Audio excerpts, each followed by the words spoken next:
তোয়ালে জড়ানো ছিল আর উনি সবুজ শাড়ি পরেছিল। কি বললো আপনাকে? বললো ডাক্তার চেক আপ করানোর জন্য নিয়ে গেল। বললো ডাক্তার চেক আপ করবে বলে নিয়ে গেছিল।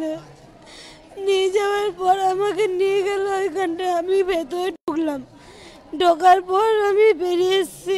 আমি বললাম ভেতরে ডাক্তার নেই। উনি ফোন করলো, ফোন করার পর বললো ঠিক আছে তোমার রক্ত রিপোর্ট আছে? আমি বললাম হ্যাঁ আছে। বললো গিয়ে নিয়ে আসো। আমি আনতে এসেছি, তবে গিয়ে দেখছি আর নেই।